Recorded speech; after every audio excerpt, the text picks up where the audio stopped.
Hello, everyone. Welcome to this month's Cryosphere Seminar. I'm standing in for Mark Serez today to introduce our speaker. So it's my pleasure to welcome Dr. Chris Derksen. Chris is a research scientist with Climate Research Division of Environment and Climate Change Canada. His research activities focus on the use of satellite data and climate models to understand climate change impacts on the Arctic.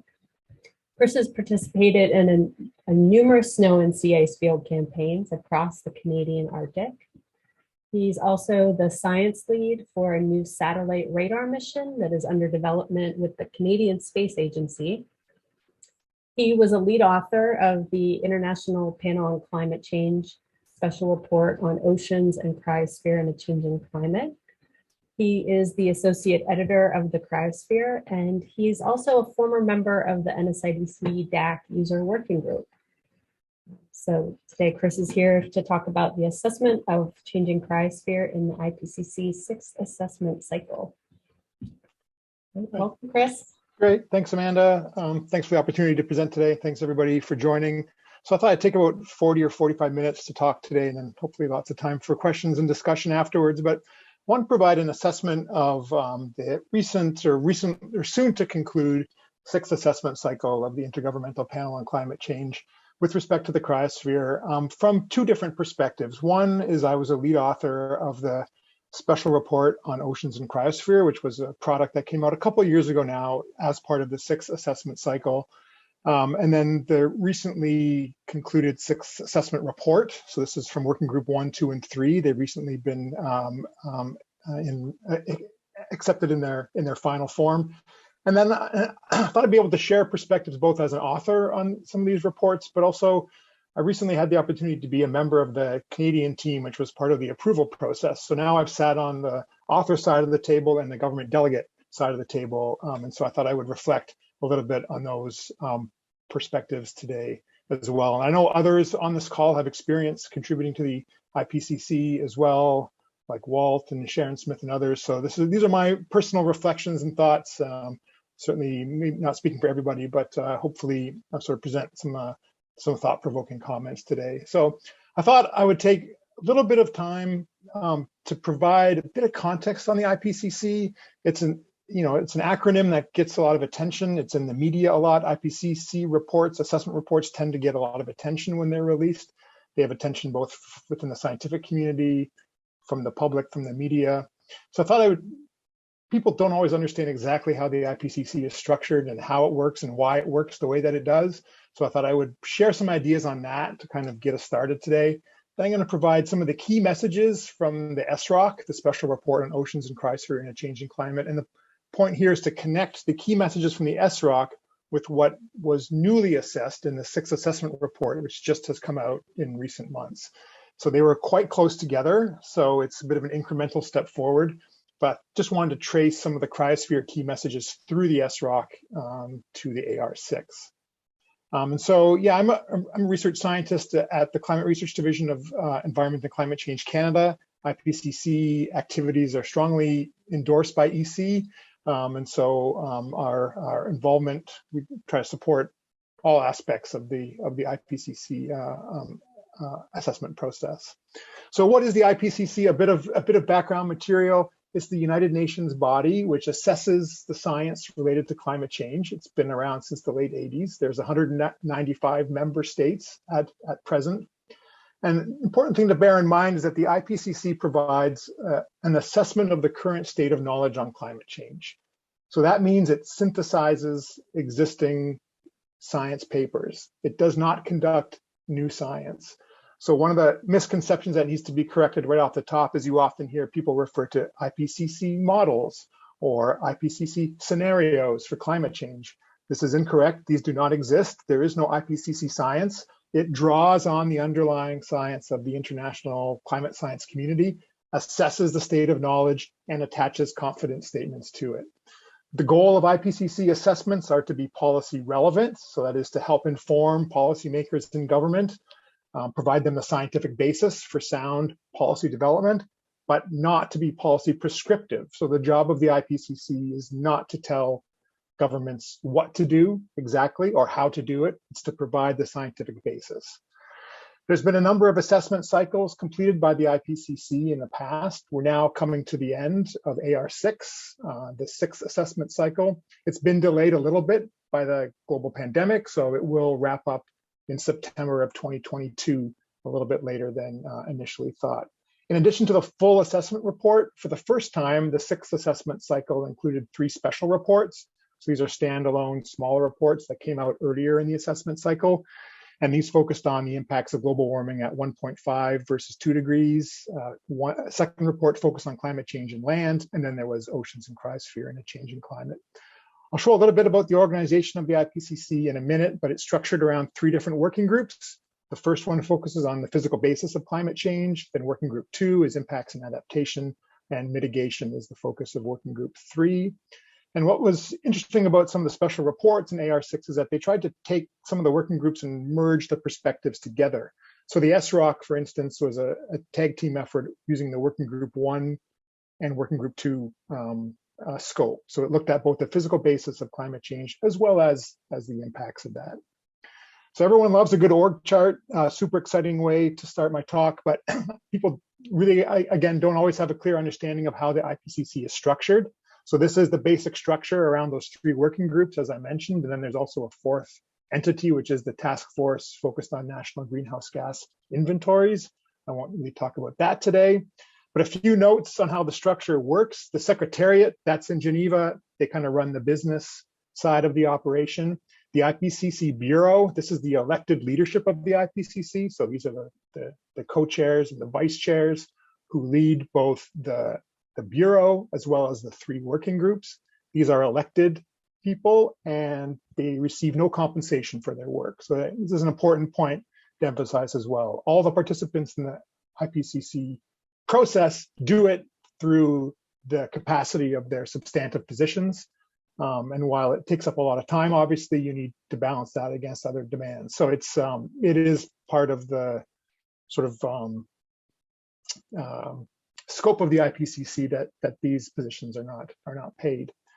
Each country that is a member of the IPCC has a national focal point. This is the point of contact between federal governments and the IPCC. They integrate and feedback review comments on the documents. They produce potential author lists that the IPCC then chooses from. So they have kind of a role in as the connection point between national climate scientists and the IPCC structure. There's an author hierarchy within each chapter. So you have chapter lead authors, then you have lead authors, you have contributing authors. That's pretty well structured what the roles of each of these authors are. And then key to the IPCC process is the open expert review process. So anyone can register as an expert reviewer. You can provide feedback, and every single review comment has to be responded to by the authors, and these are all posted and made public at the end of the review process. So it's a very open process. So a few more notes on the IPCC process. Authors are nominated by their countries. They're selected by the IPCC Bureau. There's a number of different considerations that go into composing the author team. Expertise obviously is important, geography, gender, previous experience in the IPCC process. All these things are considered as they try to create a balanced author team.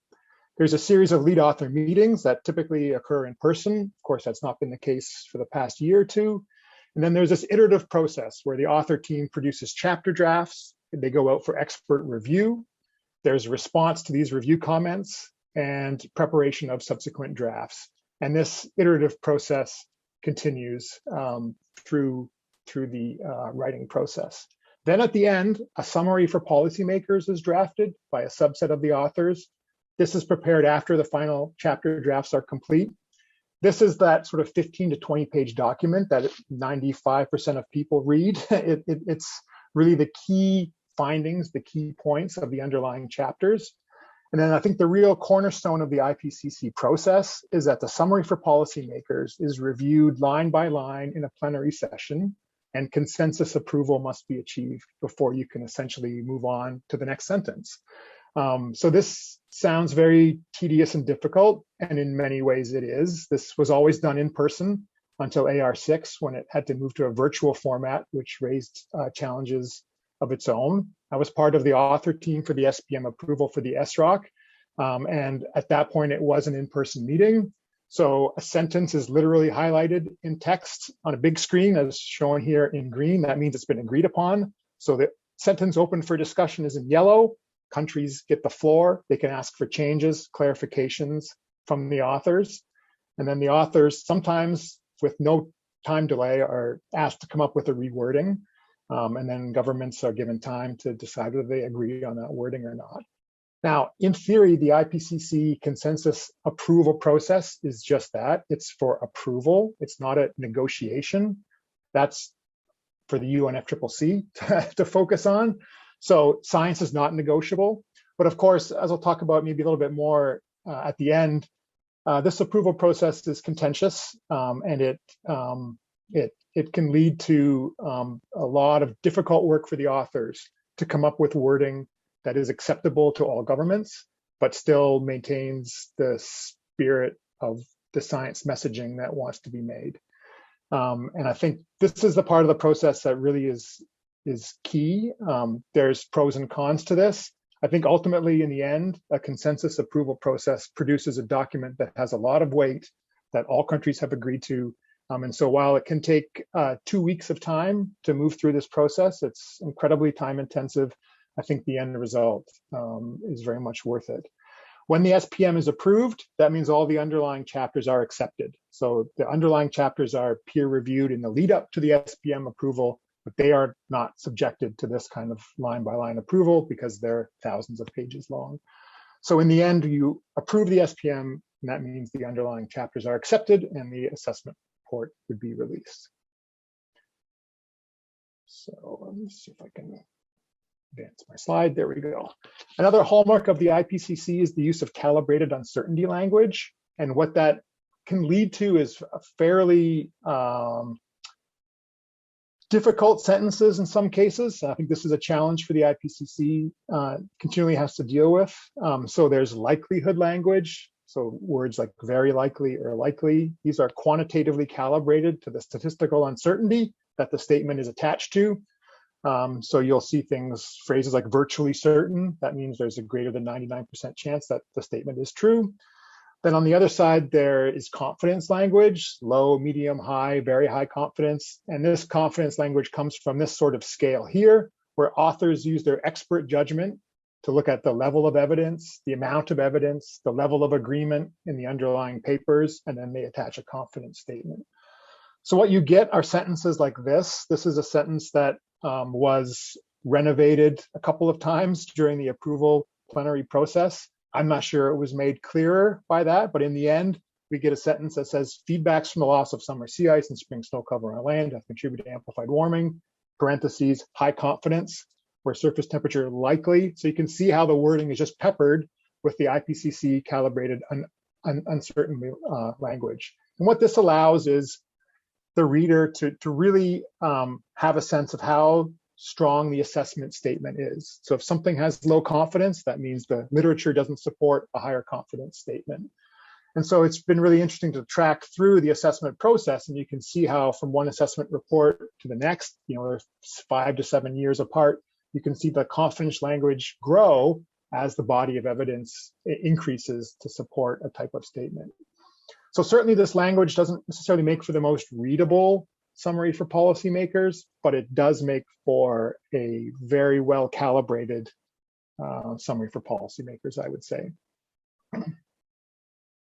So I want to talk a little bit about some of the key messages, the key science messages. That's kind of my primer, 15-minute primer on how the IPCC is structured and how it works and how the approval process works. I think if people understanding that hopefully puts the assessment results in a bit clearer context. I'll talk a little bit about the SROCC now, what the key messages, key scientific messages were from the SROCC, and then how that feeds into the recently released 6th assessment report. So SROCC came out a couple of years ago now. The summary for policymakers was approved in September of 2019. And just to focus on some of the high-level messages, there was a chapter focused on mountain regions. And the key take-home message here is that climate change in mountain regions is really increasing exposure to hazards. It's increasing development challenges related to freshwater availability.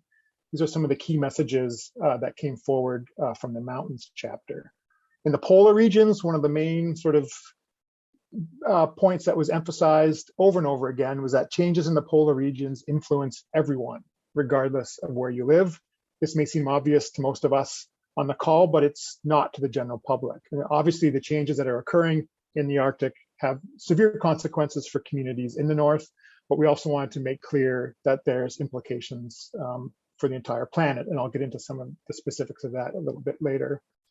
There was a chapter dedicated to low-lying island states and coastal zones. The point here is that we have nearly 700 million people around the planet who are vulnerable to sea level rise and extreme events in coastal regions.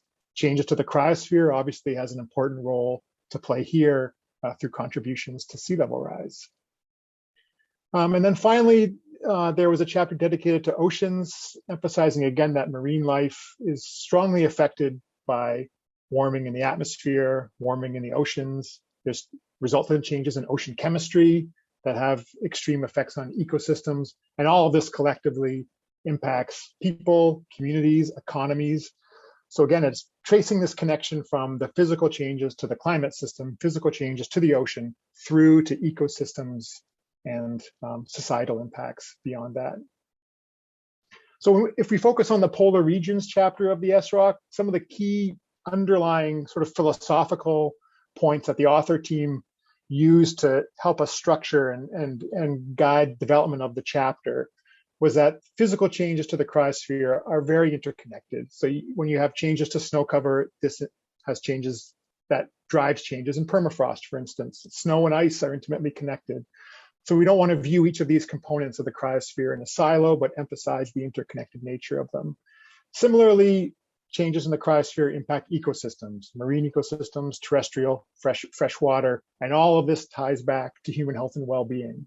So it's this sort of web of interconnectivity between changes to the cryosphere, ecosystems, and human health and well-being that we tried to weave through the chapter.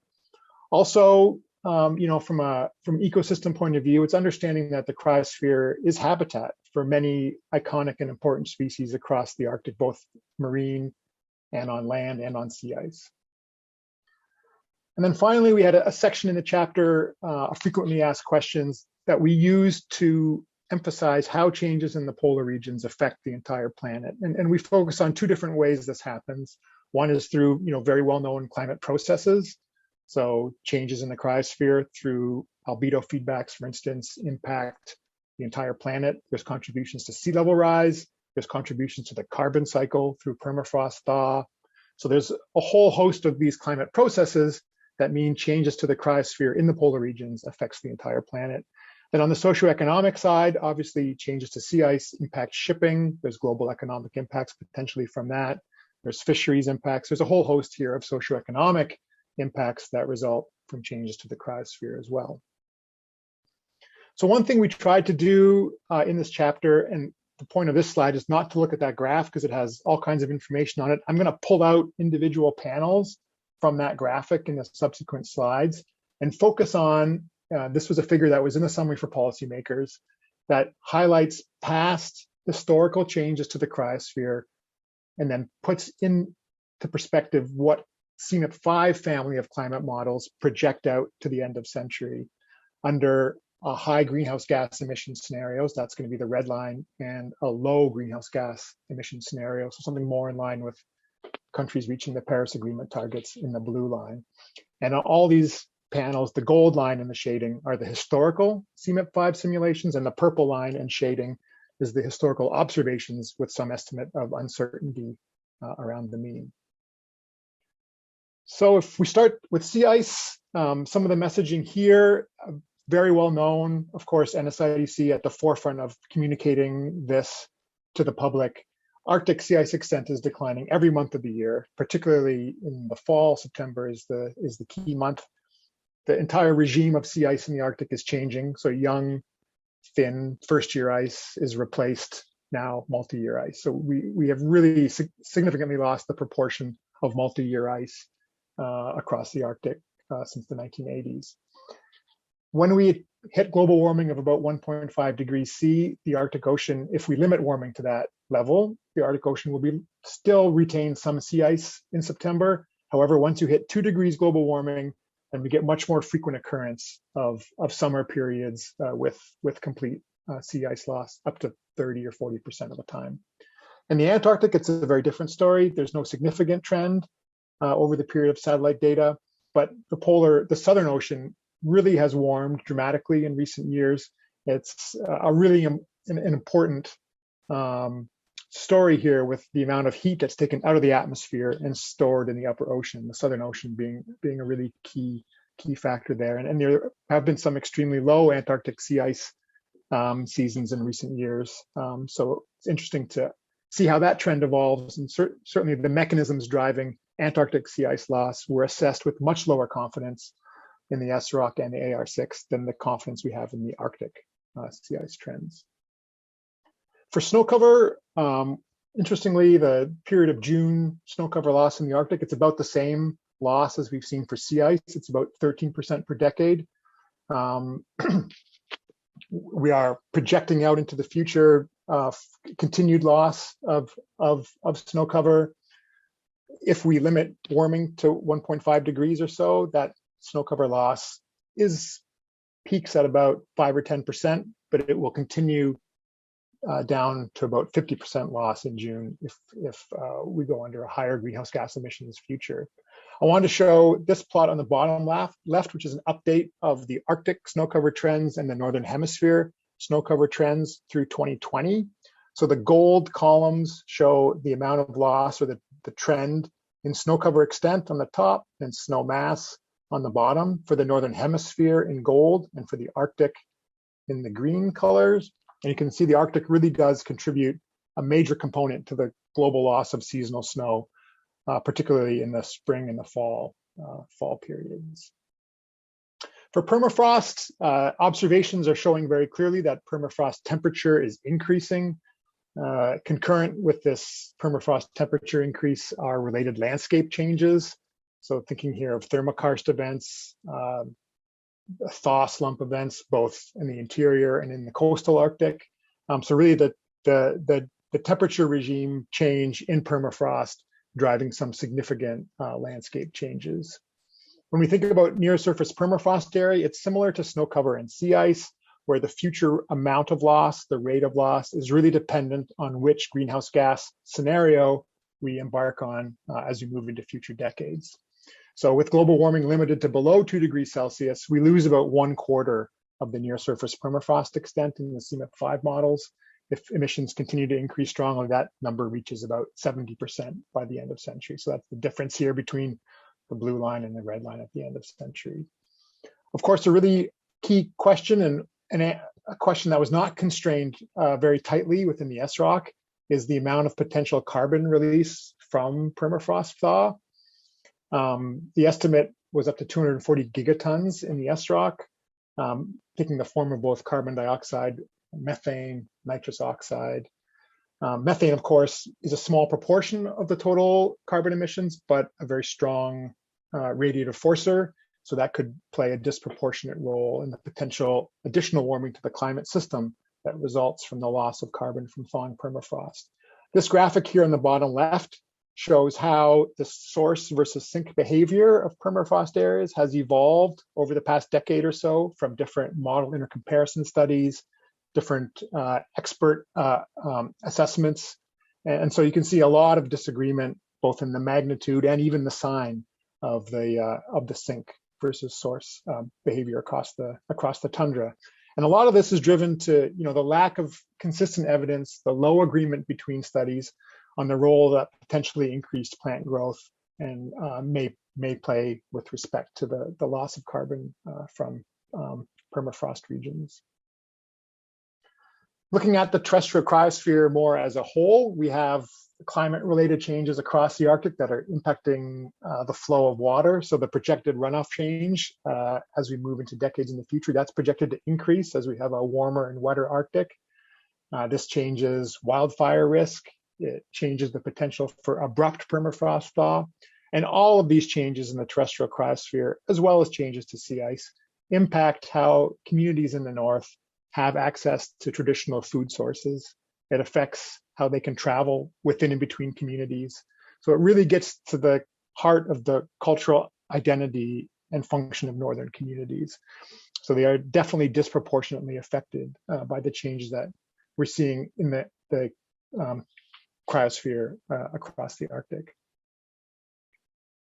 I want to focus a little bit on sea level rise. This was assessed in some detail in the SROCC, and the major terms of global sea level rise are broken down in the plots here on the left. So the two main contributors to the observed sea level rise over the 20th century are increases in the ocean heat content. So it's these increases that drive thermal expansion of near surface ocean water. You can see the observations are a bit difficult to see on this plot.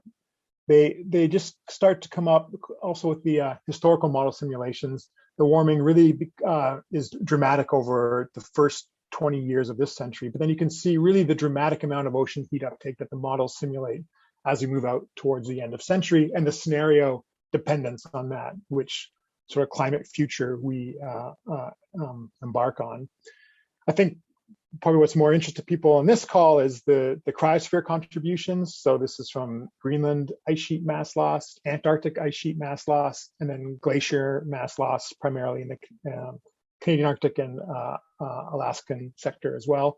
And you can see the dramatic potential contributions to sea level rise from ice mass loss in the coming decades. The cryosphere really is alongside ocean heat con, it's the dominant player here. And you can see one thing that's interesting about the sea level rise projections is some model simulations have been run to 2300. So that's the bottom larger plot here. And here's where some of the sea level rise numbers get, they're all concerning. We're looking at sea level rise of up to almost a meter by the end of this century. But as you move out to 2300, we have sea level rise. The mean of the models is almost 4 meters if we continue on a intensive greenhouse gas emissions future. Now, these sea level rise projections to 2300 are subject to what the IPCC terminology calls deep uncertainty.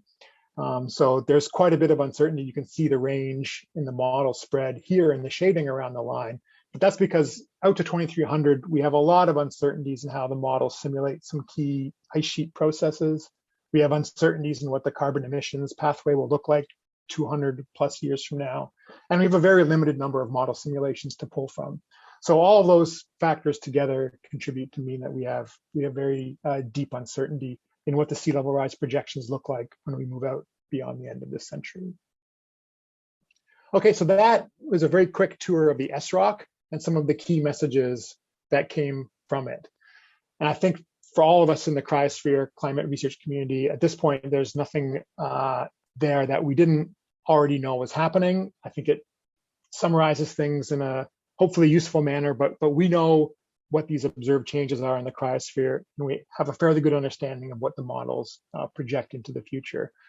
So what I wanted to do then was look at the new AR6 report, focusing on Working Group 1. So the Working Group 1 synthesis and assessment came out in the fall of 2021. So it's been out for a little bit now. And I wanted to just focus on some of the key messaging, some of the key language that the IPCC used in the summary for policymakers from Working Group 1, and then trace through some of the cryosphere key messages from the SROCC.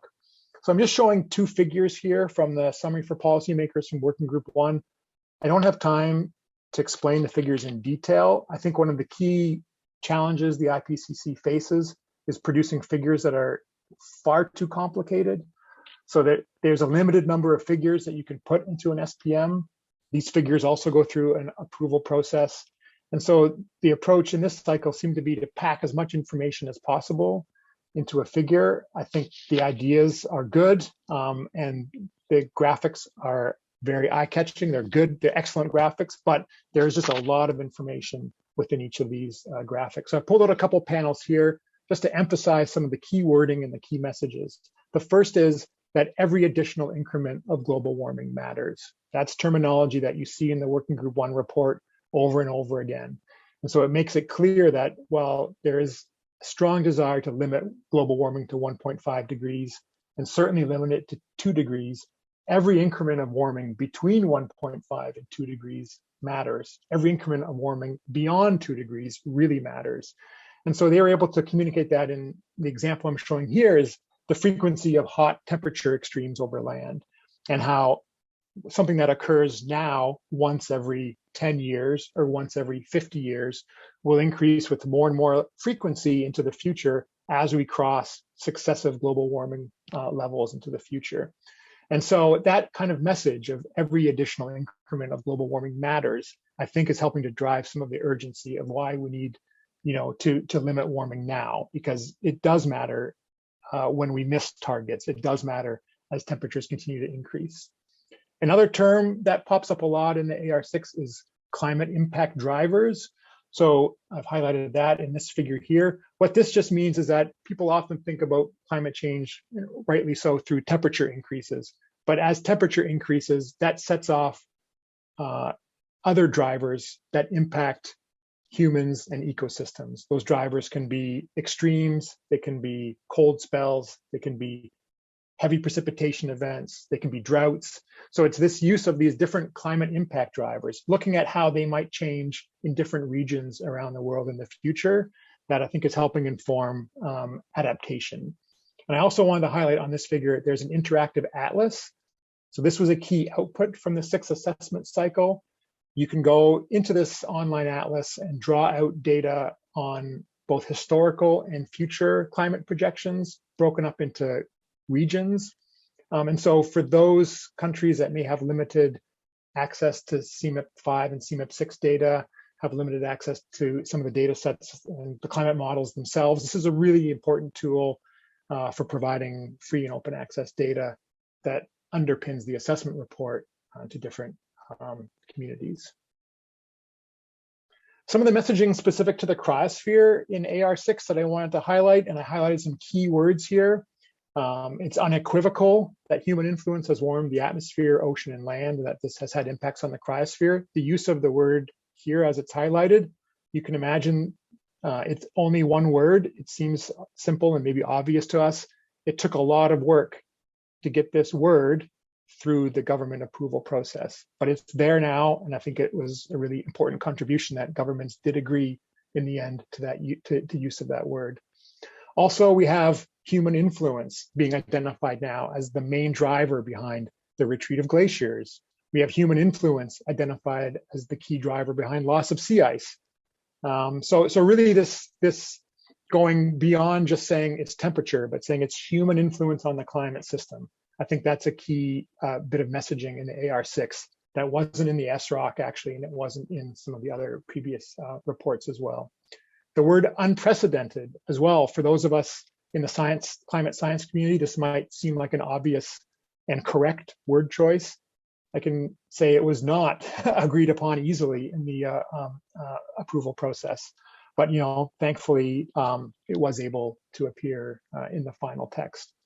And then a final point here is the word synchronously, the sort of synchronous change. And in this sentence, it's with respect to global glacier retreat, how we're seeing really an unprecedented, coordinated, synchronous loss of land ice at glaciers, whether it's in Alaska, Canada, the Western US, through Europe, high mountain Asia. There are very limited areas that aren't part of this synchronous loss of land ice. So I think this is just to give you a flavor of some of the words and the terminology that made their way into AR6 that were not previously in an IPCC assessment statement. And again, these words may seem obvious to us, but they're contentious and difficult to actually get into a document of this sort. Some other new areas of process, or new areas of progress in AR6, I think it's showing that we've improved the simulation of some key components of the cryosphere in the CMIP 6. So we moved from AR5 and the special reports, they focused on the CMIP5 family of models. For AR6, they focused exclusively on CMIP6 models. But there is time spent in the underlying chapters showing that, what the change in model performance is from CMIP5 to CMIP6. I've chosen snow cover extent to show here. The observations and the model simulations are shown by the green sort of violin plots, and then the model simulations are the black box plots. You can see we get better agreement now at the global scale for snow cover extent with CMIP6 models than we had with CMIP5 models. There's other examples. This is just one that I pulled out. I think another key component of the 6th assessment report in the cryosphere chapter was they show that fast response components of the cryosphere. So I don't show sea ice here, but it's a key result for sea ice, snow cover, near surface permafrost extent. These projected changes are all directly scalable to the global surface air temperature change. So on both of these plots, that's the x-axis. It's the global surface air temperature change with respect to a reference period. And then we have snow cover extent change on one y-axis, permafrost volume change on the other. The different scenarios from CMIP6 are shown in the different colors. And you can see the best fit lines just line up through all of these. So what that shows is there's this real strong temperature dependence, which I think is well understood now, that these sort of fast response components of the cryosphere respond exactly directly to the amount of forcing they receive through global surface temperature changes.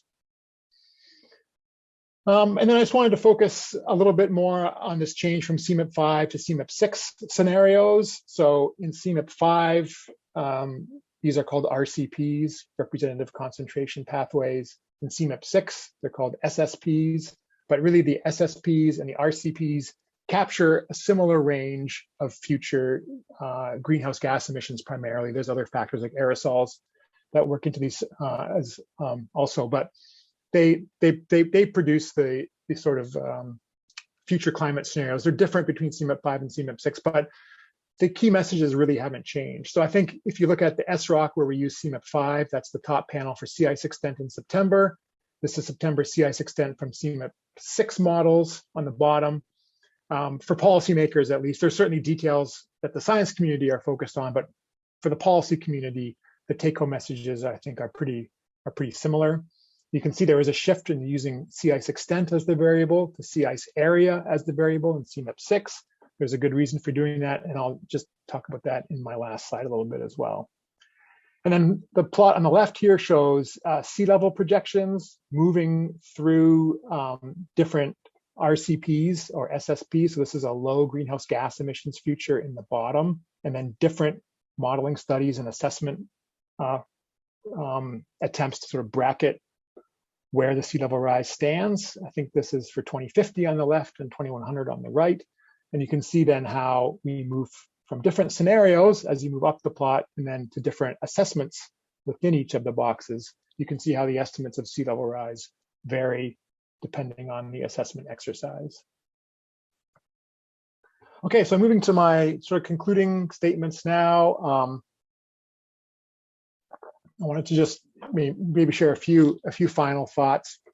So first, from my perspective as a SROCC author, it was a great experience to work on that chapter. It's a very team-oriented process.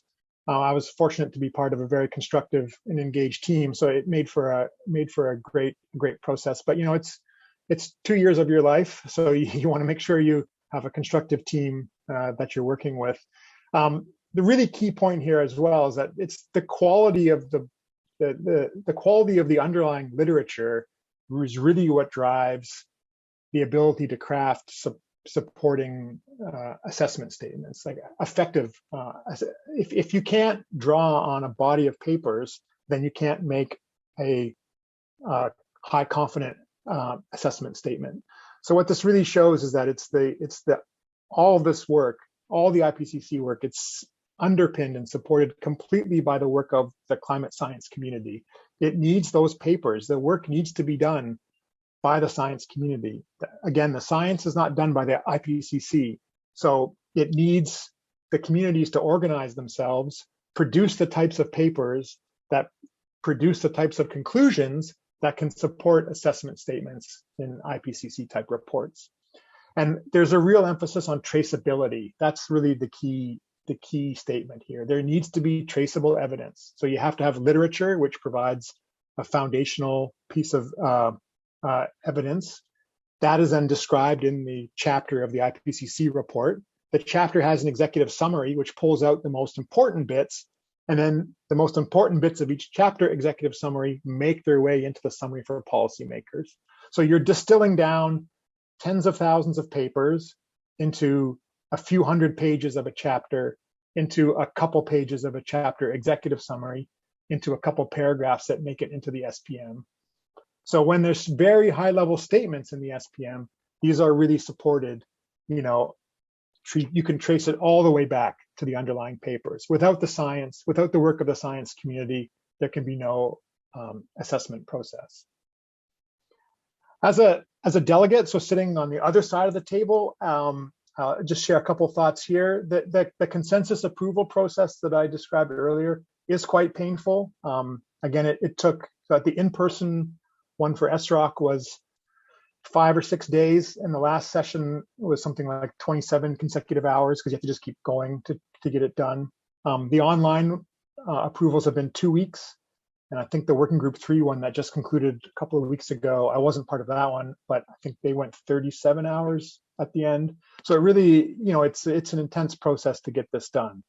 And as part of the Working Group 1 and the Working Group 2 approval process over the past 6 months, my personal view is that the process is sliding somewhat dangerously from, again, approval. So the IPCC process is supposed to be approval to negotiation, where you have some delegations that are really trying to negotiate the science, which is not how it's supposed to work. The UNFCCC is the body by which agreements like the Paris Agreement are negotiated. The IPCC is the body which is supposed to assess the science. It's supposed to seek consensus approval. So I think there needs to be some examination as we move forward as to how this approval process works.